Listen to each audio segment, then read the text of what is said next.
Илгери бир болгон экен мыкты адам. Бирок дүлөй кош кулагы укпаган. Ким сүйлөсө оозун тиктеп, божомолдоп түшүнүп, көңүлүнө эч жаман ой тутпаган. Эл менен да сүйлөшө албай, эртели кеч эшикке да чыкпаган. Кошунасы бар эле бир, көп жыл бою бирге жашап, жайды жайлай, кышты бирге кыштаган. Ал коңшусу катуу ооруп жатканын бирөөлөрдөн уктанан. Ден соолугун сурап келүү кошуналык милдетим. Жакын туруп келбей койду деп таарынып жүрбөсүн. Барайын деп кайра ойлонот. Ооруп жатса, каруусу жок, үнү катуу чыкпаса, кыйкырам деп кыйналбайбы, же кулагым укпаса? Барбай эле койсомбу деп ойго батты бир азга. Кыйын күндө маңдайында болбосом, анда мага уят да. А жок, барайын. Укпасам да оозуна карайын. Жок дегенде көңүл улап, дем бергенге жарайын.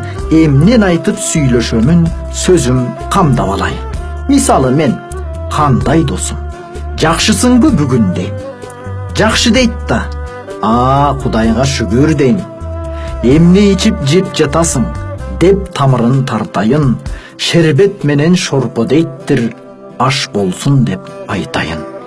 Көңүлүнө көңүл улап сүйлөйүн, анан сурап, дарыгериң ким дейин? Кимди айтса да ал мыкты деп ишендире үндөйүн. Деп ойлонуп кирип келди коңшусунун үйүнө. Жаткан экен төшөк салып жылуу мештин түбүнө. Акыбалың кандай деди, учураша колун суна умтулуп. Өзүн таштап жылуу сөзгө эреркеп, жаман деди кошунасы ынтыгып. Укканда жок анын сөзүн, Кудайга шүгүр деди унчугуп. Бул эмнеси? Таба кылып жатабы деп коңшунун ката түштү кабак кашы тырчыйып. Эмне ичип жеп жатасың? Табит кандай? Жакшыбы? Деп сурады. Деп айтты кошунасы. Таарынгандай сыягы. Ал сөздү да ил албады абай куштун кулагы. Камдап алган сөзүн айтып, аш болсун деп сөзүн ары улады. Өлүшүмдү күтүп аткан окшойт деп кошунанын кете түштү чыдамы. Үйдүн ээси болгондон соң унчукпады, чыдады.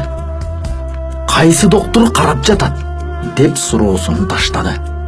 Кошунанын бүркөлдү да кабактары каштары, Азирейил жаналгыч деп ачуулана баштады. Укпаган соң дүлөй кантсин?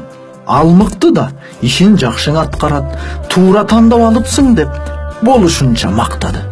Чыдай албай кошунасы чыгып кет деп айтып ала жаздады. Сабыр түбү саралтын деп араң сабыр сактады. Макул анда, мен кеттим деп дүлөй туруп босогону аттады. Жаны кейип үйдүн ээси жакшы бар деп айтпады. Кошуналар бактаалайга бир жеткен, бир мейизди тең бөлүшүп бир жешкен, бири-биринин оюн окуп билбестен, бул кошунам көрө албайт деп ойлоп калды илдетчен. Дүлөй барат, кутулдум деп кошуналык милдеттен. Жаман ойлоо арты барып корболот. Жакшы ойлонгон коом дагы оңдолот. Жаман адам жөргөмүчтөй торгоет. Жакшы адамдар дайым жакшы ойлонот. Сен кандай ойдосуң? Ойлонуп көр, жолдошум.